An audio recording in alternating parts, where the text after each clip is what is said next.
Please welcome Michael Diamond.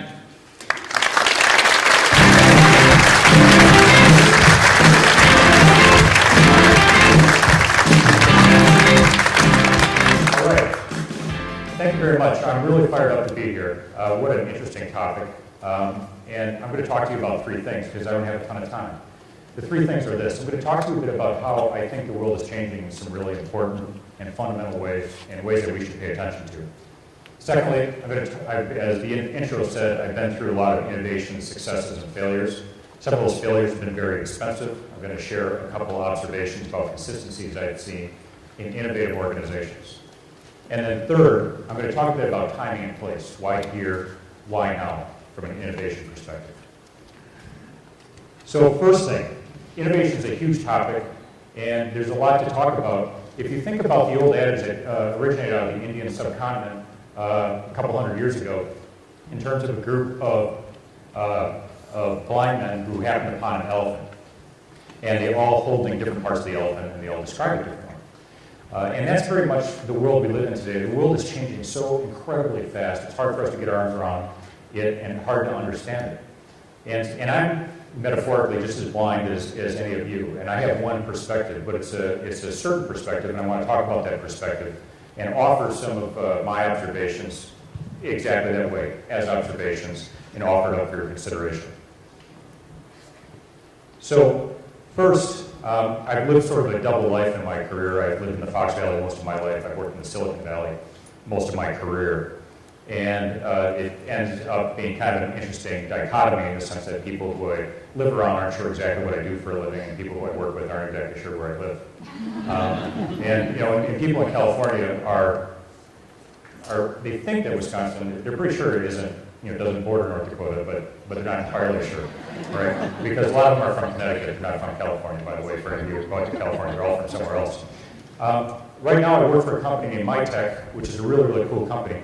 If any of you here have ever deposited a check with your bank by taking a picture of the check with your mobile phone or tablet, that's our technology. And San Diego, of course, is not part of the Silicon Valley. As a matter of fact, when I'm talking today about the Silicon Valley, I'll be speaking about it as a metaphor for the kind of innovative technology culture that's largely headquartered in California, but not exclusively. But before I leave it as a metaphor, let me talk a second about the geography. Now, I tend to think of my life in terms of airports because I travel a lot. And so if you look at the picture on the left, you'll notice a map of the area, and you look at our two airports, Appleton and Green Bay, and Highway 41, kind of a Google Maps screenshot.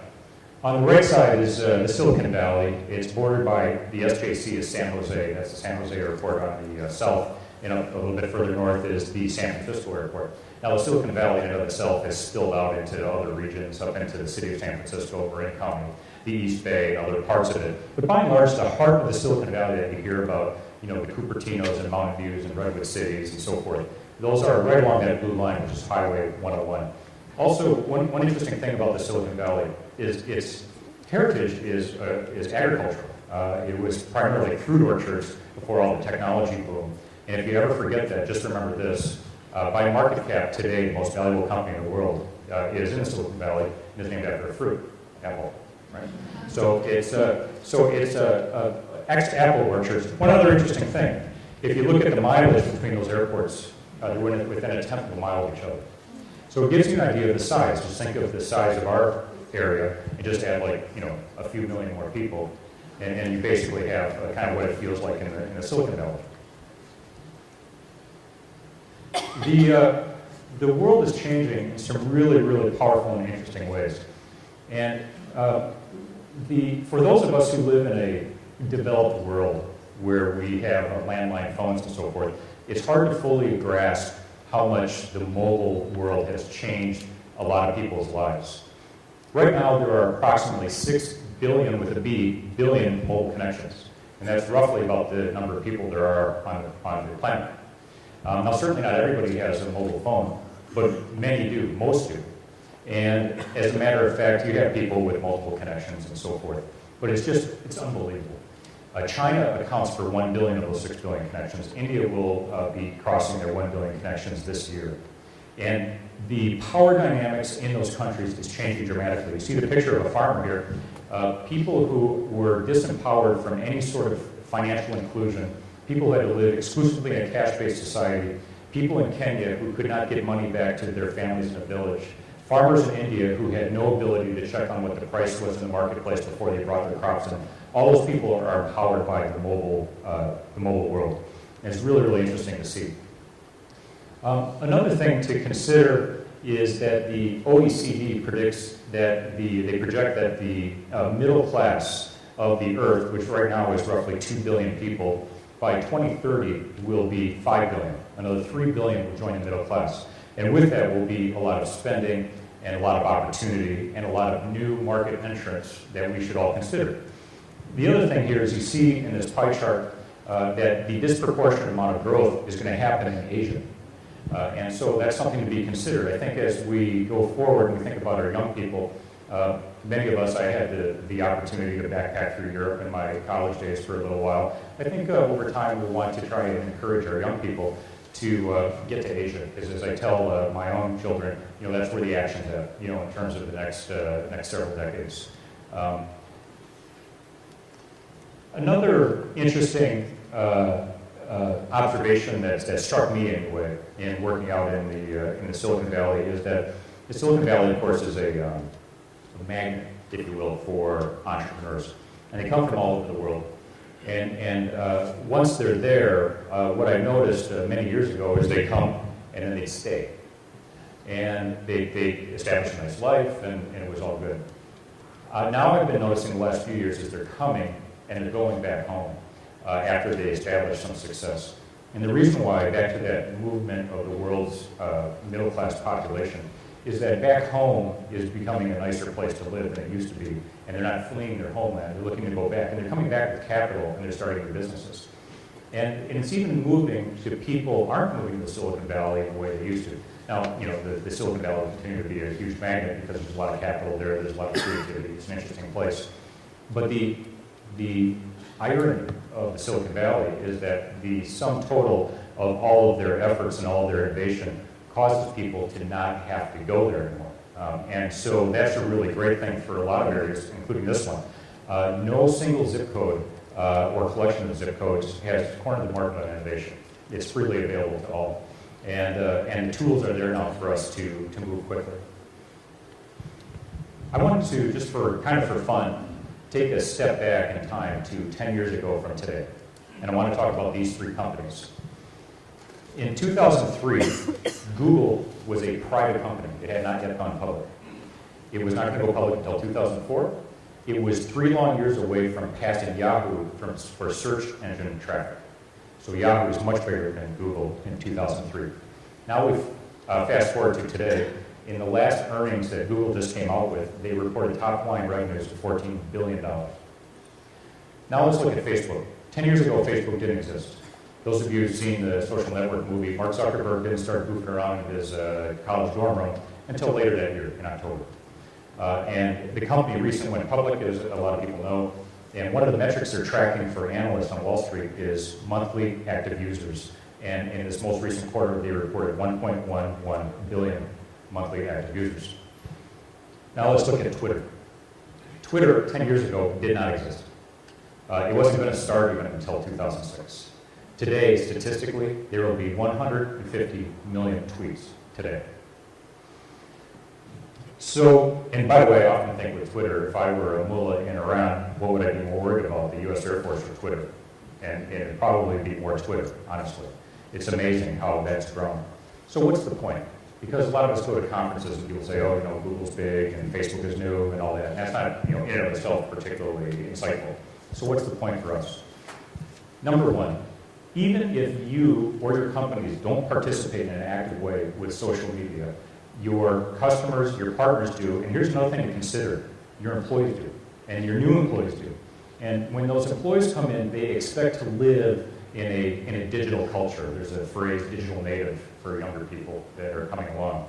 There are, US Census data says that there are right now roughly 121 million millennials, people between the age of 18 and 44. More and more people as they come in the workforce expect that sort of environment. The second key point is that this landscape changes so fast. 10 years ago, think about Microsoft, think about Nokia, and where are they now? They're struggling. They were struggling mightily. By the way, a suggestion, if you get a chance, is to go and Google the phrase burning platform memo. Burning platform memo, that was a memo written by Stephen Elop, who's the current CEO of Nokia. When he came into Nokia, realizing the tough time they were in, he wrote a memo to all employees, which 2 seconds later was out on the internet, and talking about the challenges that they were having. It's a very, very interesting memo. So the landscape changes very, very quickly. And the third key point for us to understand is that it feels to me like scale is becoming more and more important. And so the large companies end up with a preponderance of the market share. It used to be if any of us started a business, and if we said, hey, there's a very large market, total addressable market is this size, and we can be the third or fourth largest competitor, and a board might look at it and say, that's fantastic. That looks like a good market, we can be profitable in that market. That was then, this is now. Now if you're third or fourth, you're out of business in many markets. If you just look around, we see this. We see it in the software world. We see, there's fewer airlines carrying more passengers, fewer banks with greater levels of assets, greater assets, fewer big box retailers with more selection. Scale becomes much more important. One of the phrases in the Silicon Valley for startups is GDF, get big fast. You've got to get big fast, and that's why innovation becomes so important. So what does innovation look like? Well, first of all, if you said to a lot of people, which of these pictures is about innovation, they would say the top picture, but you're all too smart for that because you're here, and you know that it's the bottom picture, in fact. Innovation is arduous, it's very difficult work. There's a lot of corporate antibodies that form inside companies that are against change and so forth. And the government came out with, the National Science Foundation came out with a survey, an equivalent of a survey they have in Europe, and they looked at the state of innovation in this country. And it was unbelievably low in terms of companies over a 2-year period that had executed some sort of innovation, in fact, in manufacturing and process, whatever it happened to be. Very, very low. And one of the reasons why is because I think we have all the things on the top picture. We have all the devices, and we say, well, if I'm downloading my email from High Cliff State Park, look at me, I'm innovating, right? I'm Skyping with somebody on a tablet. That's how innovative am I. In fact, those things can make us more innovative, they can make us more effective, and they certainly are products of innovative companies in and of themselves, but by and large, they don't make us innovative. And so innovation is actually very, very hard work. So let's turn our attention to what companies tend to do if they want to innovate, and innovate well. First of all, we've all heard this phrase, perfect is the enemy of the good, that comes from a poem by Voltaire. And the thing that I've noticed in technology space is innovative companies rapidly iterate. It's not about rushing. It's not about throwing out bad code, although software companies, as we all know, do that. By the way, there was a computer scientist once who was famous for saying, if builders build houses the way programmers program software, the first woodpecker would destroy civilization. Right? So software is certainly not known for putting together great code all the time. But good innovative companies innovate very, very fast. And so like my company, and many companies do this, they have a development methodology called Agile Development. And the developers start every day with what's known as a Scrum, comes from a rugby term. And they all stand and they talk about what's going to happen that day. It's a series of sprints. And you try and iterate, get things in front of customers quickly, get feedback, and iterate into your product design and move faster.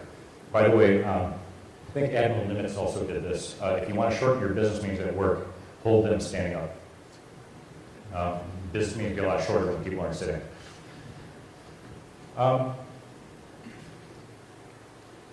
Innovative companies think in terms of networks, not people. They think in terms of how they relate to suppliers, customers, competitors in new ways. Remember I mentioned earlier about scale and how different scale was and the importance of scale. One of the outgrowths of scale is that we inevitably have to have different sorts of relationships with companies that are in our marketplace.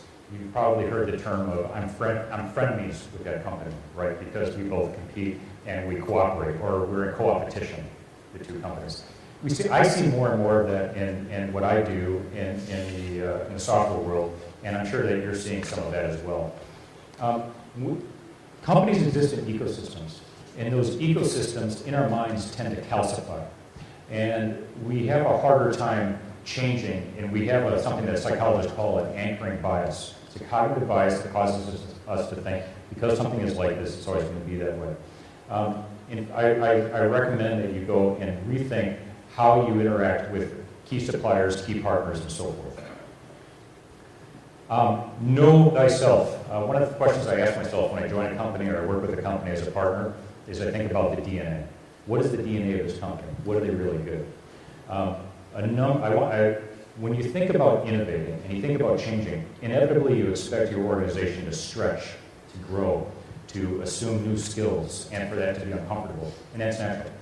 But what I notice a lot of companies have done is they fantasize, and they think, they don't look at what am I really, really good at today? Am I good at fulfillment? Am I good at back office operations? Am I good at compliance? Am I good at user design?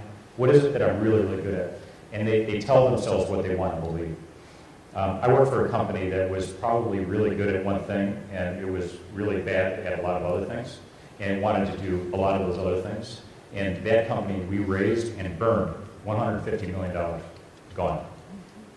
And one of the big reasons, and it takes a lot of work to burn $150 million of investor capital, but one of the reasons why this happened was because the company didn't look at, hey, what are we really good at? And they fantasized too much. And that happens in the Valley all the time. By the way, $150 million sounds like an astounding amount of money, perhaps, but let me tell you, those things happen. You win big and you lose big out in the Valley. Anticipation. Wayne Gretzky was famous for saying that he doesn't skate to the puck, he skates to where the puck's going to be. Good companies anticipate where the market's going. A couple of practical things. Apple is kind of famous. They do some market research, but they don't do a ton, right? Because customers weren't saying, give me a tablet, application. And so they're good about that. But you look at Ron Johnson, who is famous for developing the Apple retail store from zero to about an $18 billion business, and then went over to JCPenney, and that whole not checking what customers wanted to do thing, that didn't work as well in the retail environment as it had right in the Apple environment. One thing I want to recommend that you do from a kind of an exercise perspective is when you go back to your offices, I challenge you to write down, and do this with your team members and do it individually, write down where you think your business is going to be in 1 year and where it's going to be in 3 years. Talk about the market. How's the market going to be different? Get together, look at what other people are saying, push it back and forth, come up with a view as to what you think is about to happen, and then put some plans in place as if that is absolutely what's going to happen. You're probably not going to be 100% correct. But when you get there, you're more likely to be a lot closer to reality than if you had just sat and waited and let it evolve. So good, innovative organizations are anticipating. In software programming, you think about UI a lot. Everybody talks about UI. UI which stands for user interface. That's kind of the thing that you look at when you're looking at your phones or your computer or whatnot. Good companies sweat the UI details. It doesn't have to be that it's something you download off the App Store. It can be the experience the customer has in a checkout lane. It can be in an emergency room. It doesn't matter where. But sweating the UI is really critical. I think there are particular challenges in doing this today, and one of the reasons why is because companies are increasingly under a lot of difficulties with compliance and regulation. They solve for the back office first, solving for process in the back office, and then the front office becomes difficult for customers. But customers abandon it. I looked at a study yesterday that one group said that 67% of shopping carts from a mobile phone when people are going through a shopping experience are abandoned, and people leave because of friction, because they get sick of, I don't want to do that, I don't want to inherit that, this isn't working very well, and they abandon it. Today's consumers are very, very different, and it doesn't matter if you're a consumer-facing business or you're a business-to-business concern. They think differently. They're not as loyal. Listen, if your big suppliers in your life are, I interact with people on Facebook, I get my favorite beverage from Starbucks, and I do most of my shopping on Amazon, loyalty and how long a company's been in business is no longer a key determinant of who you're going to work with. And those are the people that are coming in as employees. And so sweating the details from the front end is vital. And I can tell you something that companies spend a lot of time on. So let's talk about one other thing that companies do. I'm going to build this slide and move this along. I think earlier in the video, there might have been there was a phrase, something like, we have to be able to fail, or we have to make it okay to fail, that sort of thing. One of the things I want to communicate here when I look at the difference between the Silicon Valley and the Fox Valley is in the Silicon Valley, it is okay to fail. Steve Jobs, he got fired from Apple when he was 30 years old.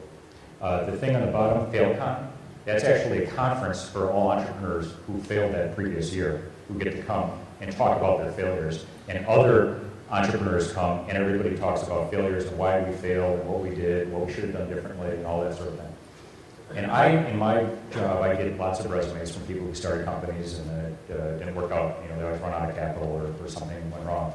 And I look at those people as great. That's great. And so the fail forward culture is very much alive and strong.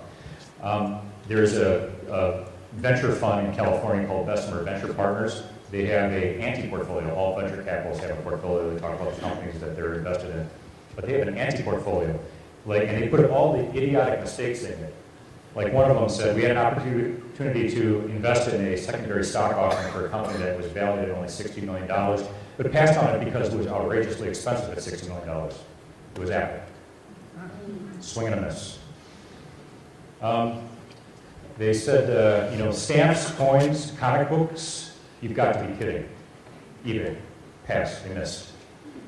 They had a chance to invest in this company 7 times and said no 7 times. FedEx. And my personal favorite, a college friend, one of them rented her garage to quote these 2 really smart Stanford students writing a search engine. Colin asked her, how can I get out of this house without going anywhere near your garage? And of course that was Google. And so the interesting thing, and by the way, it was kind of funny because they got a call from a hedge fund manager in New York who said, hey, I think somebody hacked your website because they put all this stuff in there about you guys made all these mistakes. They're like, no, that's actually what we know. They were actually mistakes that we made. We put that out there. That culture of failing is okay, and I think that that's something that you want to drive in your own organizations as much as possible. So let me wrap a couple things up with kind of why here and why now. Why here? I think that any ecosystem in a country, in an area, has these interlocking networks of creative energy, workforce, quality of life, access to capital, those sorts of things. Fox Valley actually, I think, does pretty well, scores in a number of these areas. To be sure, the quality of life in the Silicon Valley is a little bit more tied to the weather, than ours is, right? But there are other things that we have going on here. I have a friend who was mad because he would sit in gridlock traffic every morning, and there was a billboard he had to look at every single morning for several minutes, and it was a pristine kind of a lake with rolling green hills and so forth. And at the top it said, in California this is a park, and on the bottom it said, in Wisconsin this is your yard. And you had to sit there, right? And so then then they said, well, you guys have sad cows and all that. So we've been through it all. But one of the things I've noticed, I was with a company once where it was principally populated by East Coast people and West Coast people. And of course, generalizations are never perfect. But realistically, the East Coast guys would interrupt you and would talk loud and would, argue about the Yankees and the Red Sox and all that. And the West Coast guys had a tendency, if you had a 9 o'clock meeting, to come sauntering in at 9:45 because they had been struggling with an idea the night before or something like this. And so you had all these personalities, and often I find Midwesterners are very, very well perceived in the technology space, viewed as balanced, appropriately focused on execution, good folks, but also creative and so forth. And so I think this can be a great area for innovation in a lot of ways. And then finally, why now? First of all, we have to. We must innovate. It is where growth is going to come from. You have the most access to information right now. There are changing landscapes out there, but changing landscapes in my mind, wherever I think about it visually, I think about cracks. You think about like the ice on Lake Winnebago. You think about geographic cracks. And cracks are opportunities, and opportunities to fill those cracks with solutions. You can look at the changes that are happening in the world with a scarcity or an abundance mentality. And an abundance mentality is something you can practice, just like optimism, just like curiosity. You can say, oh my gosh, new competitors are coming to our markets. Or you can say, oh my gosh, I have access to new markets I never had access to before. You can say, new companies can come in and start up with the barriers to entry are much lower. But you can also say, my barriers to entry into new markets are also much lower. You can say, oh my God, there are so many problems in the world, or you can say, oh great, there are so many problems in the world, all demanding a solution. You can say, my company is slow, we're really slow to move, and it's hard for us to innovate. But you know what? It's just as hard for your competitors. Everybody thinks their competitors are a bunch of geniuses. It's not true. They've got the same problems that you do. And so when you look at Silicon Valley, people often think that they're mercenaries because a few people, a very small percentage of people, get very, very wealthy out there. But they're not mercenaries. They're missionaries. They start looking at a problem, they realize that that problem needs a solution, and they do not quit until they solve that problem. So what I want to leave with you is I want you to be missionaries. I want you to go out and solve problems. And above all, I want you to be innovators. So good luck.